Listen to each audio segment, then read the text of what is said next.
기도드리시겠습니다. 우리와 영원히 함께 하시는 하나님, 우리를 만나 주시고 우리의 이야기를 들어 주시고 우리의 기도에 다 응답하여 주시니 감사합니다. 오늘도 귀한 예배를 통해 주님의 음성을 들으니 너무나 감사합니다. 임마누엘 하나님, 우리 주님 예수 그리스도의 이름으로 기도드렸습니다. 아멘. 오늘은 온 마음으로 라는 말씀으로 주님의 은혜를 함께 나누도록 하시겠습니다. 여러분, 10길 물속은 알아도 한 길 사람 속은 모른다 라는 속담이 있습니다. 그만큼 다른 사람들의 속마음이나 다른 사람들의 생각을 알기는 어렵다, 이런 뜻일 겁니다. 그런데 또 그렇다고 해서 우리가 다른 사람들의 속마음과 속생각을 모두 다 알면 굉장히 좋을 것 같지만 절대로 그렇지가 않습니다. 이 사람이 나를 그렇게까지 싫어하나? 저 사람은 왜 이렇게 나쁜 생각만 하지? 저 사람은 나를 속으로 욕하고 있었구나. 좋지가 않습니다. 반대로 생각해 보십시오. 여러분 주변에 있는 모든 사람들이 여러분의 속마음과 속생각을 속속들이 다 알고 있다고 생각해 보십시오. 얼마나 끔찍하겠습니까? 우리가 서로의 속마음과 생각을 다 알고 있다면 우리는 서로를 만나지도 못할 겁니다. 아무리 가족이나 친구라고 해도 부담스럽고 만나기 싫을 겁니다. 하지만 우리가 다른 사람의 생각이 아니라 우리가 하나님의 생각을 아는 것은 정말로 큰 위로와 소망과 능력이 됩니다. 오늘 본문 11절에서 하나님께서는 우리를 향하신 당신의 생각을 분명히 말씀하여 주시고 있기 때문입니다. 여호와의 말씀이니라, 너희를 향한 나의 생각을 내가 아나니 평안이요 재앙이 아니니라, 너희에게 미래와 희망을 주는 것이니라.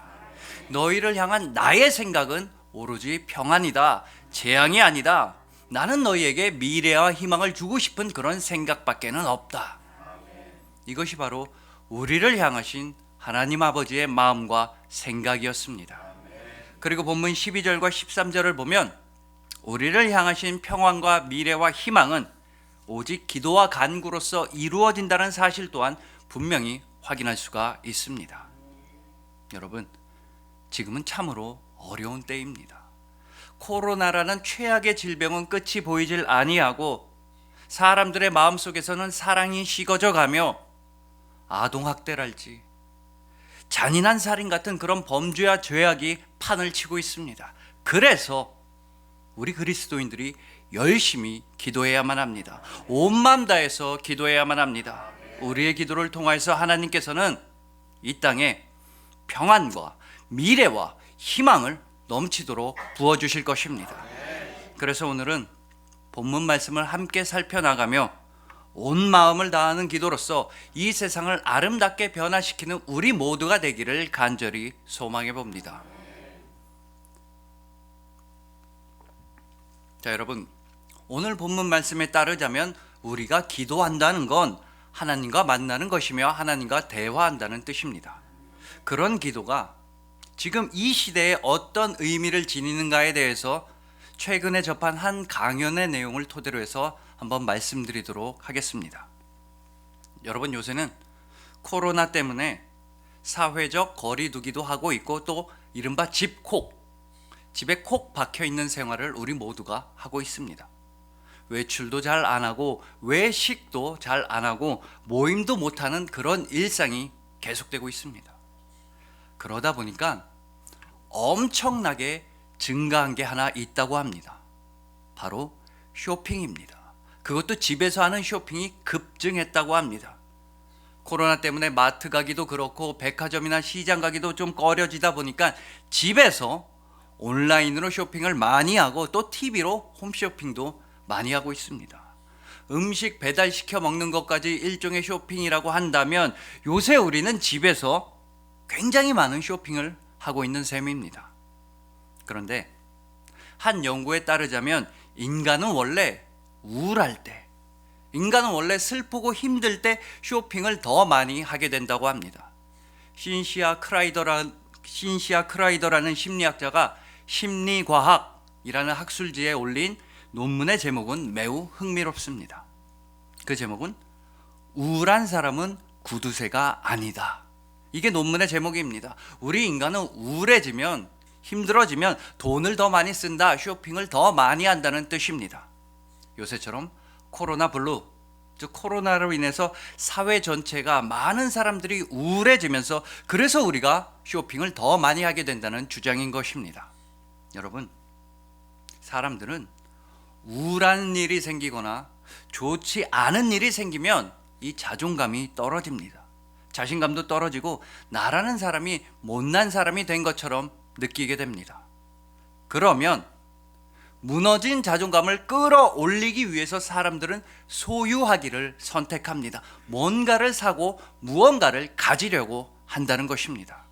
그러니까 내가 지금 우울하다, 나의 자아의식, 나의 자존감 등들은 상실했다고 느끼면, 잃어버렸다고 느끼면, 나한테 소중한 걸 빼앗겼다고 느끼면 대신에 다른 무언가를 소유함으로써, 즉 물건을 사고 쇼핑을 함으로써 나의 자존감을 살려보려고 한다는 것입니다.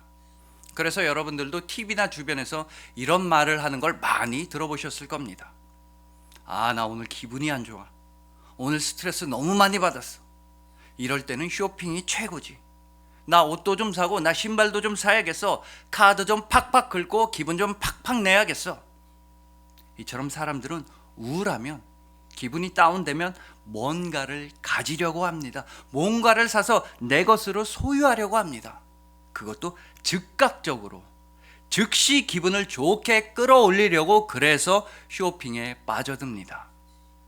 그런데 여러분, 문제는요, 이렇게 우울해서 쇼핑을 할 때 문제는, 이럴 때 우리가 사게 되는 물건들은 내가 좋아하는 물건도 아니고 나의 자존감이나 나만의 개성에 도움이 되는 물건도 아니라는 것입니다. 즉, 기분이 안 좋을 때 스트레스 받는다고 쇼핑을 하게 되면 나한테 별로 필요하지도 않고 나한테 도움도 되지 않는 물건을 사고야 맙니다. 자, 여러분, 지금 기분이 나쁘다, 그래서 즉시 쇼핑을 해야겠다. 그러면 어떤 물건을 사시겠습니까? 그것도 즉시 기분이 좋아지려면 다음 두 가지 중에 우리는 어떤 물건을 사게 될까요? 첫 번째, 다른 모든 사람들은 다 가지고 있는데 나한테만 없는 물건. 예를 들면 홈쇼핑에서 나오는데 다른 집에는 다 있는 것 같은데 우리 집에만 없는 것 같은 프라이팬 세트, 아니면 다 유행을 해서 다들 가지고 있는데 나만 없는 것 같은 그런 원피스, 아니면 두 번째로 내가 원래부터 정말로 좋아하던 물건, 예를 들면 내가 좋아하는 작가의 책. 과연 이 둘 중에 우리는 무엇을 사게 될까요? 여러분, 대부분의 사람들은 우울할 때 다른 모든 사람들은 다 가지고 있는데 나한테만 없는 물건을 충동적으로 사게 됩니다. 그래야 사는 즉시, 그 즉시 기분이 좋아지기 때문입니다. 나한테만 없는 걸 채우려고 합니다. 나만 뒤처지는 게 싫어서 그런 겁니다. 이게 왜 그러냐 하면요, 이 우울한 사람들은 자기 자신만 바라보기 때문에 그런 거라고 합니다. 우울한 사람들은 절대로 다른 사람들을 바라보질 않습니다. 그저 슬픔에 빠져서, 그저 절망에 빠져서, 그저 오로지 나의 약점만 보고 나의 단점만 보고 내가 성공하지 못하는 이유, 내가 친구가 없는 이유만, 나만 바라봅니다. 반대로 화가 많은 사람들은요, 다른 사람들만 바라본다고 합니다. 너는 그게 문제야. 너는 왜 밥을 그렇게 먹니? 제 옷 입고 다니는 꼴이 저게 뭐니? 등등. 그래서 계속해서 화가 나는 겁니다. 다른 사람들의 단점만 보니까 화가 많은 사람들은 계속 화가 나는 겁니다. 하지만 여러분, 우울한 사람들은 그저 자기 자신만 바라봅니다. 나만 요새 유행하는 옷이 없는 것 같고, 나만 사교성이 부족한 것 같고, 나만 돈이 없는 것 같고 그럽니다. 계속해서 그런 상태에만 빠져 있는 것입니다. 그래서 오히려 우울한 사람들이 쇼핑이랄지 알코올이랄지 다른 중독에 더욱더 쉽게 빠져드는 것입니다. 그리고 여러분, 바로 지금 이 시대는 우울한 사람들이 너무나 많습니다. 시대 자체가, 사회 자체가, 온 세상이 우울하기 때문입니다. 대표적인 예로서는 방금 말씀드린 코로나 블루, 코로나로 인한 우울감, 무기력감이 있습니다. 그러니까 저는 지금 단순히 쇼핑에 대해서 말씀드리려는 것이 아니라 이 시대와 이 사회의 전체적인 문제에 대해 말씀드리고 있는 중인 것입니다. 자, 여러분, 그렇다면 해결책은 과연 무엇이겠습니까? 우울한 사람의 문제가 나만 바라보고 나의 약점에만 빠져 있는 것이 문제라면, 우울한 사회의 문제가 자기 안에만 빠져 있고 다른 곳을 바라보지 못하는 것이 문제라면, 여러분, 해결책은 의외로 간단합니다. 그건 바로 다른 사람을 만나고 다른 사람과 대화하고 내가 아닌 다른 사람에게 집중하는 것입니다. 그저 나만 생각할 게 아니라 다른 사람의 이야기도 들어보고 다른 사람들과 친밀한 관계를 쌓아 나가는 것이 중요합니다. 그런데 요즘은 이게 또 쉽지가 않습니다. 코로나도 있고 또 인간관계란 것 자체가 예전만큼 친밀하지도 않고 예전만큼 끈끈하지도 않습니다. 여러분, 이건 정말로 큰 문제입니다. 2021년을 살아가는 우리는 이제 더 이상은 만날 사람도 없고 대화할 사람도 없고 친밀한 관계를 맺을 사람도 없는 것처럼 보입니다. 하지만 여러분, 오늘 본문에서 하나님께서는 뭐라고 말씀하십니까? 계속해서 이렇게 말씀하십니다. 나랑 만나자. 나랑 대화하자. 나한테 기도해라. 나는 언제든지 너희를 만날 준비가 되어 있다. 나는 언제나 기쁜 마음으로 너희와 대화할 것이다. 나는 너희가 우울한 것도 싫고 슬픈 것도 싫다. 너희가 재앙에 빠져 있는 건 더더욱 싫다. 너희에게 평안을 주노라. 너희에게 미래와 희망을 주노라. 여러분, 우리 그리스도인들은 절대로 혼자가 아닙니다. 우리의 모든 이야기를 다 들어주시고 우리의 모든 상황을 다 아시는 하나님께서 우리와 함께 하십니다. 때문에 오늘 본문 말씀은 단순히 심리치료적인 말씀이 아니라 우리의 영적인 삶과 우리의 온전한 삶과 관련이 있는 말씀입니다. 특히나 본문 13절 말씀대로 우리는 온 마음으로 하나님을 구해야만 합니다. 그리고 이 온 마음으로 하는 기도에 관해서 사도 바울은 고린도전서 14장 15절에서 다음과 같이 말씀합니다. 그러면 어떻게 할까? 내가 영으로 기도하고 또 마음으로 기도하며. 여러분, 오늘 본문 말씀대로 온 마음으로 기도한다는 것은요, 영으로도 기도하고 혼으로도 기도하고 몸으로도 기도하라는 말씀입니다. 우리 영, 혼, 육 전체로서 기도하라는 말씀입니다. 다른 말로서는 우리 삶 전체로 기도하는 것이며 우리의 모든 존재로서 간구하는 것입니다. 즉 우리 자신을, 우리의 모든 것을 하나님의 손에 내어 맡기는 기도인 것입니다. 우리의 우울함, 우리의 연약함, 또한 억울함, 분노, 가난, 질병, 슬픔까지도 전부 다 주님 손에 맡겨드리는 기도가 온 마음으로 하는 기도이며, 우리가 그렇게 온 마음으로 기도할 때 예수님께서는 말씀하십니다. 수고하고 무거운 짐진 자들아, 다 내게로 오라. 내가 너희를 쉬게 하리라. 온 마음으로 하는 기도 가운데 하나님 주시는 평안이 있습니다. 온 마음으로 우리의 부족함까지도 우리의 연약함까지도 주님 손에 맡겨드리는 기도에만 미래와 희망이 있습니다. 그러니 여러분, 열심히 기도하시고 기쁘게 하나님을 만나시길 소망합니다. 여러분의 기도로 인하여서 여러분의 가정과 일터에 항상 평안과 미래와 희망만이 가득하기를 주님의 이름으로 축복합니다. 자, 다음으로 우리가 하나님께 기도를 할 수 있는 이유와 우리가 하나님께 기도를 해야만 하는 이유와 특히나 그 모든 이유들을 다 통틀어서 우리한테 기도라는 선물이 주어진 이유에 대해서 살펴보시겠습니다. 그 이유는 다름이 아닙니다. 바로 하나님께서 들어주시는 분이기 때문입니다. 하나님께서 무엇보다 우리의 기도를 들어주시고 우리의 모든 이야기를 다 들어주시는 분이십니다. 오늘 본문 12절입니다. 너희가 내게 부르짖으며 내게 와서 기도하면 내가 너희들의 기도를 들을 것이요. 내가 너희들의 기도를 들을 것이요. 이처럼 하나님께서는 우리의 모든 기도를 다 들어주시기 때문에 우리가 기도할 수 있으며 기도를 해야만 하며 기도라는 선물이 우리에게 주어진 것입니다. 들어주는 일이야말로 진정한 사랑의 표현입니다. 그리고 하나님은 사랑이십니다. 자, 여러분, 2002년도에 개봉했던 우리나라 영화 중에 집으로라고 하는 영화가 있습니다. 비교적 적은 예산으로 만들어졌지만 그때 당시에는 400만 명이 넘는 관객들을 동원하고 또 많은 관객들의 눈물을 흐르게도 했던 영화입니다. 이 영화의 줄거리는 매우 간단합니다. 도시에 살고 있던 엄마한테 어떤 사정이 생긴 겁니다. 그래서 7살짜리 어린아이를 시골에 계신 친정 엄마한테 당분간 맡기게 됩니다.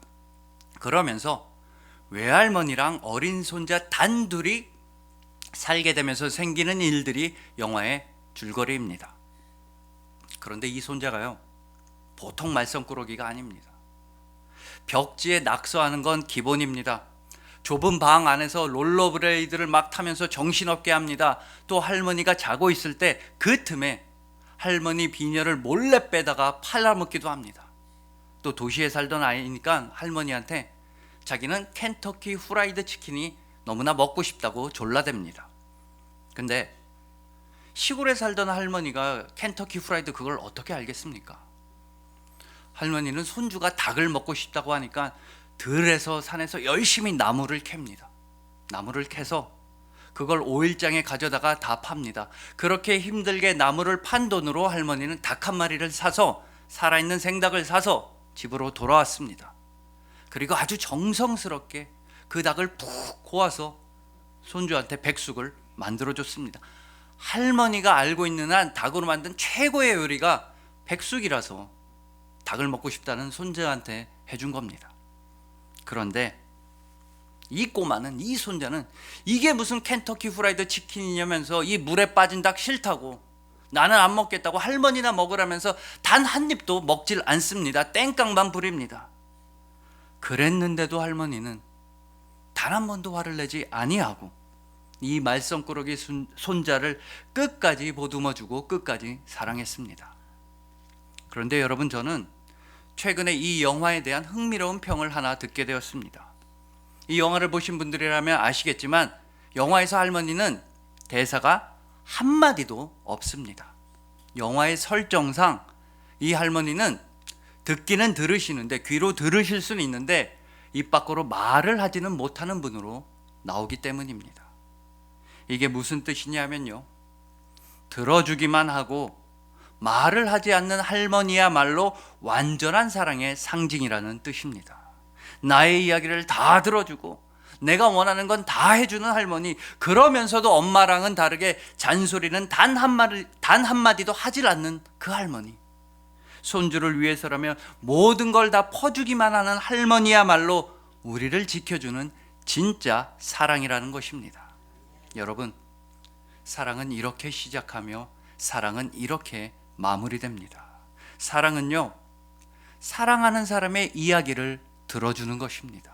때로는 말없이 들어주고 때로는 따뜻하게 안아주며 사랑하는 사람의 이야기를 들어주는 것이 사랑입니다.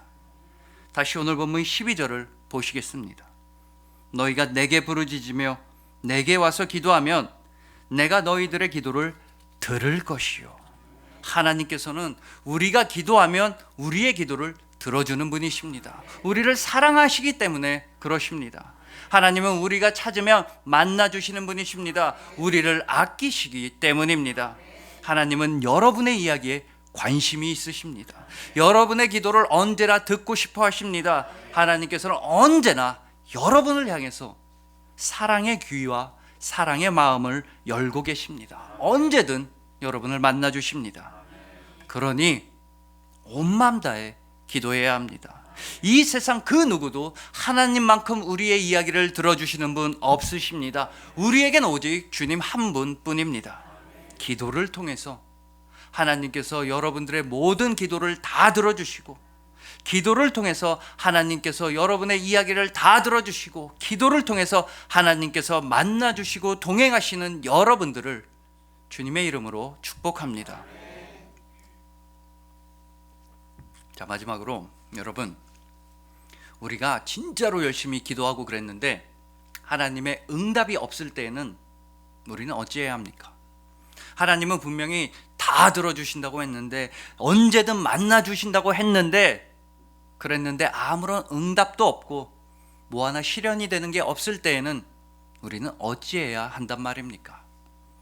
자, 결론부터 미리 말씀드리자면, 그래도 우리는 나의 하나님을 부르짖으며 기도해야 합니다. 자, 오늘 본문은 예레미야가 보내는 편지의 일부분입니다. 선지자 예레미야는 하나님으로부터 말씀을 받아서 그 하나님의 말씀을 편지로 써서 보냈습니다. 누구한테 보냈느냐 하면 바벨론의 포로로 끌려간 이스라엘 민족한테 보낸 편지였던 것입니다. 자, 그렇다면 여러분, 나라가 패망당하고 그래서 나라를 멸망시킨 원수 같은 적국 바벨론에 끌려간 포로들의 소원은 과연 무엇이었겠습니까? 간단합니다. 집으로 돌아가는 겁니다. 내 고향, 내 나라로 돌아가고 내가 원래 살던 터전에서 다시 살고 싶은 것이 이스라엘 포로들의 소원이었습니다. 하물며 여러분, 대한민국 국군 장병들의 소원도 통일이 아닙니다. 휴가입니다. 휴가 받아서 집에 가고 친구들도 만나고 엄마가 해준 밥 먹는 게 대한민국 모든 국군 장병들의 소원입니다. 최종적인 휴가, 즉 제대만 기다리고 있습니다.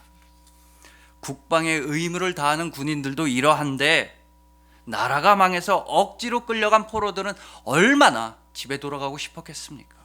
하나님, 우리를 제발 집으로 돌려보내주세요. 하나님, 우리 고향으로 다시 가고 싶습니다. 포로 신세였던 이스라엘 백성들은 이런 간절한 기도를 했던 것입니다. 그러나 하나님은 예레미야를 통해서 말씀하십니다. 오늘 본문 바로 앞인 예레미야 26장 5절에서부터 10절까지 계속해서 말씀하십니다. 너희들 포로로 끌려간 땅에서 정착하고 살아라. 집도 짓고 텃밭도 일구면서 그 원수 같은 땅에서 살아라. 결혼도 하고 아이도 낳아라. 그러면 내가 너희를 번성하게 하겠다. 고향으로 돌아가게 해달라고 기도하지 좀 말고 너희를 잡아서 포로로 끌고 간 그 원수 같은 성읍을 위해서 기도해라. 그러면 내가 너희를 번성하게 하겠다. 지금 당장은 때가 아니다. 약속한 대로 70년이 지나면 그때 내가 너희를 고향으로 돌려보내주겠다.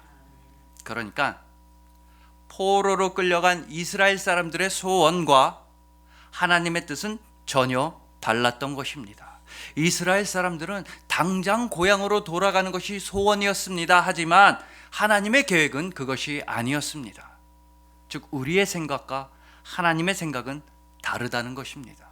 우리의 소원과 하나님의 응답은 다르다는 것입니다. 여러분, 이것이 중요한 사실입니다. 우리의 생각보다 하나님의 생각이 훨씬 더 선하시며 우리의 계산보다 하나님의 섭리가 훨씬 더 아름답다는 사실을 우리는 분명히 알고 분명히 믿어야만 합니다. 지금 당장 응답받지 못했다고 좌절하지 마십시오. 하나님은 우리의 기도 제목보다 훨씬 더 좋은 응답을 준비하고 계십니다. 예를 들어 당장 100만 원을 응답받지 못했다고 해서 기도를 포기하진 마십시오. 하나님께서는 하나님만의 방식으로서 우리가 알지 못하는 크고 놀라운 일을 여러분들에게 베풀어 주십니다.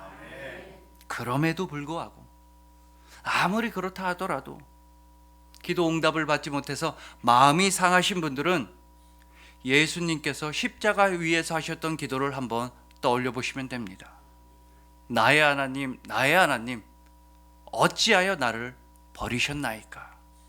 예수님은 십자가 위에서 가장 고통스러우실 때 이 기도를 하나님 아버지께 올려드렸습니다. 그러나 하나님은 응답하질 않으셨습니다. 예수님을 십자가에서 내려주질 않으셨습니다. 하나님께서는 침묵하셨습니다. 여러분, 예수님의 이 기도가 왜 얼마나 위대한 기도인지는 이 기도의 순서만 바꿔보아도 우리는 쉽게 알 수가 있습니다. 예수님의 십자가 위에서의 기도가 얼마나 깊은 믿음과 순종과 인내와 헌신의 기도인지를 순서만 바꿔보아도 확실히 알 수가 있습니다. 어찌하여 나를 버리셨나이까? 나의 하나님, 나의 하나님. 그러니까 예수님은 십자가 위에서 가장 고통스러우셨고 하나님으로부터 버림받는 것 같은 고통을 겪으셨지만 그래도 예수님은 끝까지 나의 하나님이라고 나의 하나님이라고 기도를 드리셨던 것입니다. 여러분, 예를 들어서 우리가 친구랑 동업을 한다고 해봅시다. 근데 그 친구가 엄청나게 큰 배신을 하고 우리를 버린 겁니다.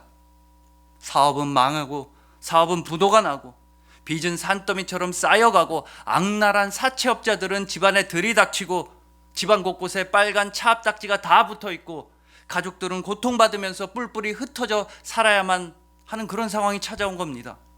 바로 그때 여러분들이 길에서 우연히 여러분을 배신하고 여러분을 버린 그 친구를 만나게 된다면 여러분은 과연 그 친구를 무엇이라고 부르시겠습니까? 나의 친구야, 나의 친구야, 이렇게 말하실 수 있는 분 있으십니까? 아마도 우리는 이런 놈의 이런 XX 별의별 욕을 다 할 겁니다.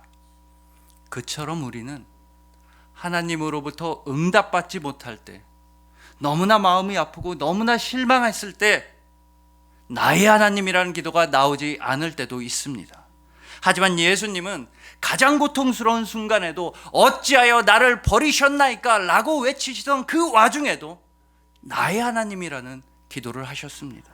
하나님 아버지의 응답이 없었지만 그래도 끝까지 하나님 아버지와의 관계를 붙드시면서 나의 하나님, 나의 하나님이라고 기도를 하셨습니다.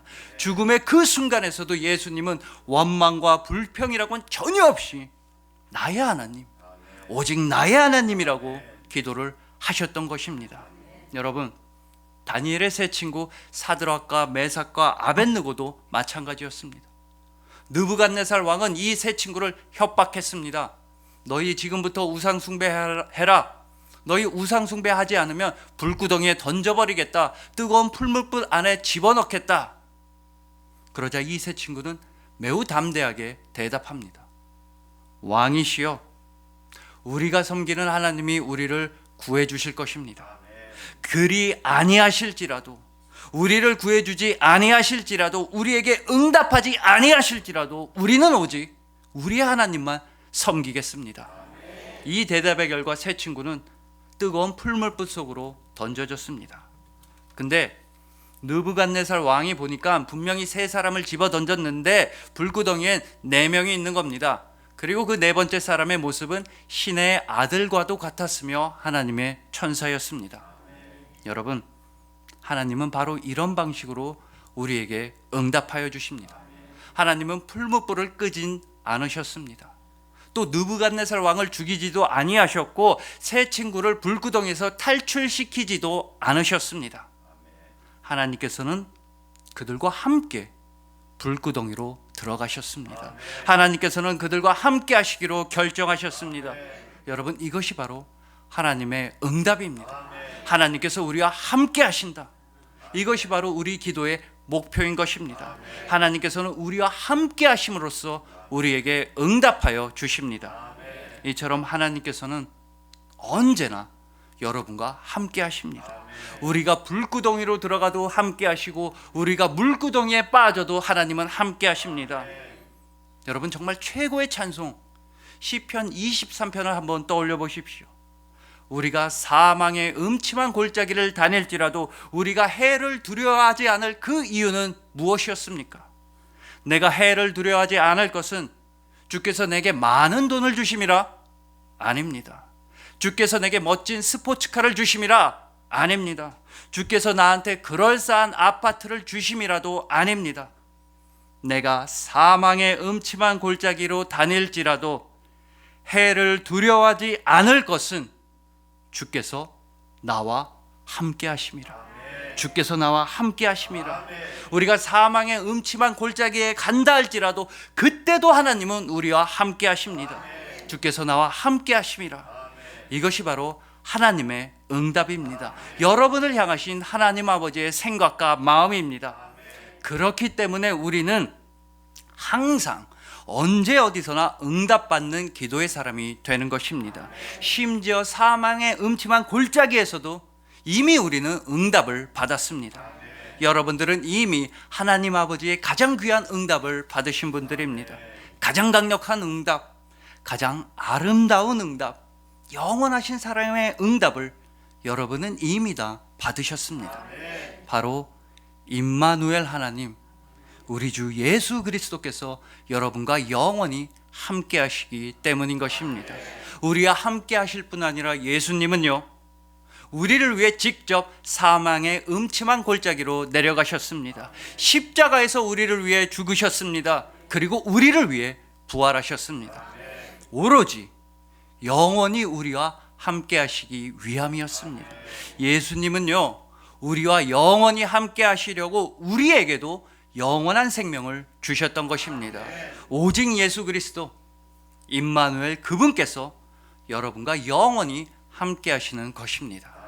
그리하여 온 마음으로 하나님을 찾는 기도를 하시는 여러분들, 사랑의 귀와 사랑의 마음으로서 하나님께서 여러분의 모든 기도를 다 들어주시는 여러분들, 영원하시고 완전하신 응답, 오직 예수 그리스도와 언제나 함께 하시는 여러분들을 진심으로 사랑하고 축복합니다. 아멘. 기도드리시겠습니다.